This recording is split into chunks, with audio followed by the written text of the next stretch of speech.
So welcome back to Colorado Log Home Build, Season 2, Episode 3. In this episode, I'll cover the septic system. So you'll need to draw up a map of your property with the location of the house, the garage, the septic system, well, all those type of things. Then you'll need to apply for your building permit for the septic system.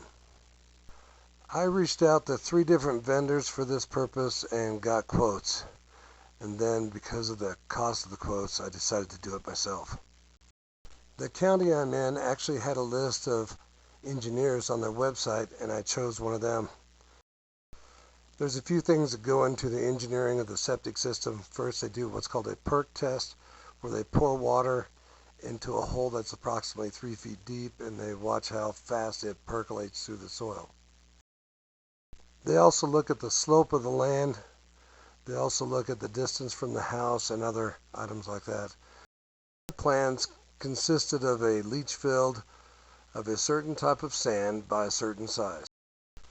On top of the sand was this absorbent material that was meant to catch anything that's bigger than a liquid. On top of that was the tubing that carried the fluids. The instruction document was about 30 pages long and had a lot of details and a lot of calculations. The engineer had spec'd out a 1,000-gallon tank for the primary tank, which had a baffle in the center to separate solids from liquids. The secondary tank was 500 gallons and housed the effluent pump. From here, the water, or mostly liquids, was pumped out to the leach field. The pump was controlled by a controller unit that sat above ground that had 3 floats connected to it. One float was pump on, the other float was pump off, the third float was alarm in case it wasn't pumping. I used my Ford tractor to do 90% of the leach field. Once I was at the 5-foot depth and I was squared off at one end, I needed to square off the other end. I rented a backhoe from United Rentals.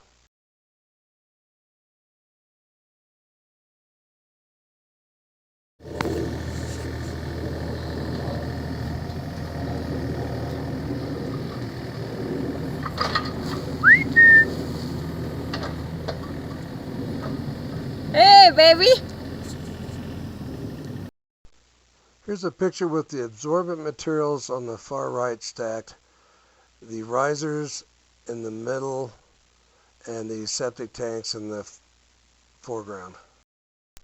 Foreground or in the back? Tracy's busy working on getting the septic hole dug.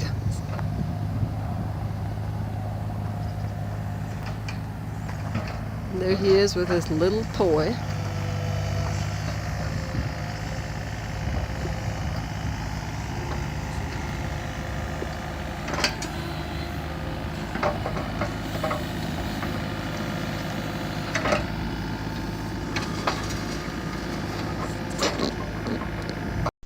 Yeah, I'm not sure why the wife calls a tool a toy, but it is kind of like playing with toys. And then I started digging the holes for the septic tanks. The tanks are pretty durable, but I wanted to be careful enough, so I had to try to figure out a way to transport those.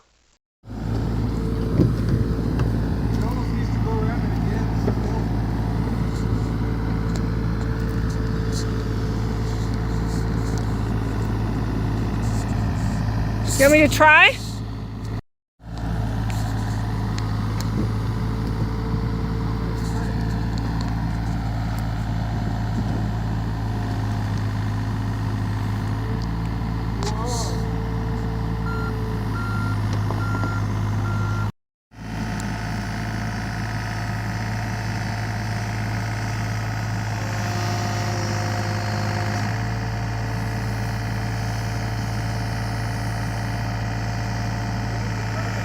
With the help of my daughter and her fiance, we're able to get the tanks down there. Actually, it needs to go that way a little bit, just so we can Which way? move that way. Oh, can't believe how hot it is up here. It's in the shade though, honey. It's warm in the city. It's really nice. Once we got the tanks in place and level, at least to the point where I wanted them, then we started backfilling around the base of them to give them a good bed to lay on. The tanks were about 5 foot tall, and then there was two 12-inch risers that gave it an extra 2 feet to sink it below down to frost depth.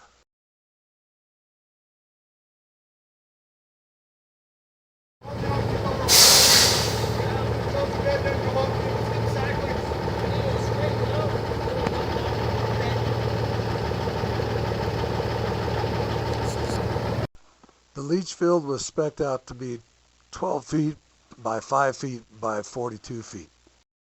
With those dimensions, they calculated 6 trucks of sand.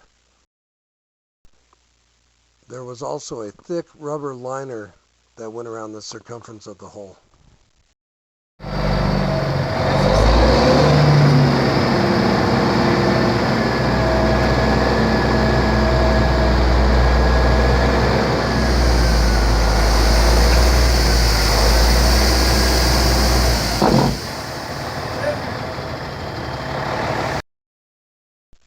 Then came the process of filling the hole with the sand while trying not to mess up the liner.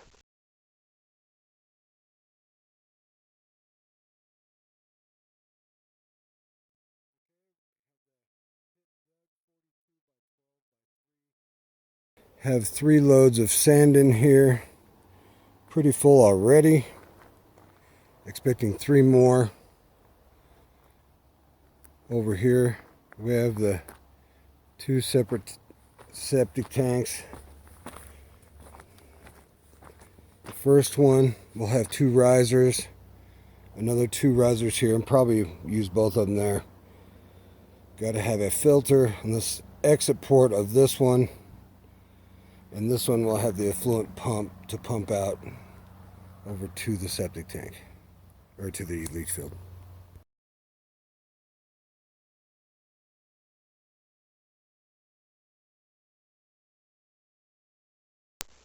Here I'm showing the absorbent materials laid down, and then the pipe laid on top of them,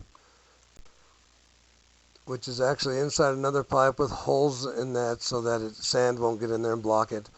And then there's a material over the top, and then you'll get another layer of sand on top of that.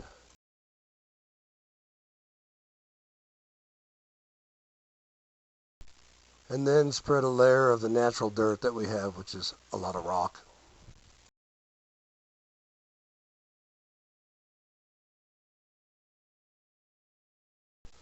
Then came the job of plumbing the tanks together to where it run from the large tank to the smaller tank, and then from there get pumped out to the leach field. I inserted a long vertical pipe to basically mark where the entrance is to the septic, because the next thing to happen is the excavation for the house.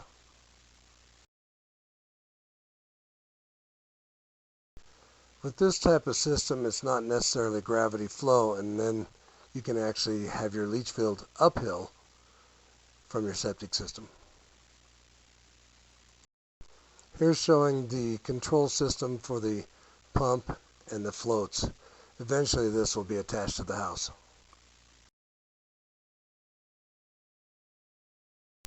I also ran a 4-inch line all the way across over to the garage and behind the garage and up the other side.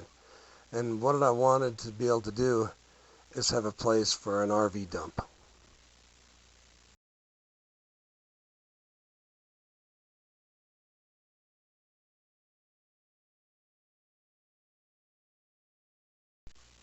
And here's where the RV dump cap is.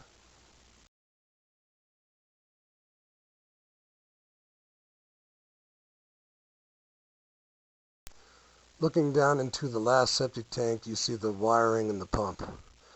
And here's the controller unit. Now this is everything attached to the pump, so we're ready to go live once we have water. Last but not least, sign up from the county for a job well done and operational. Thank you for watching.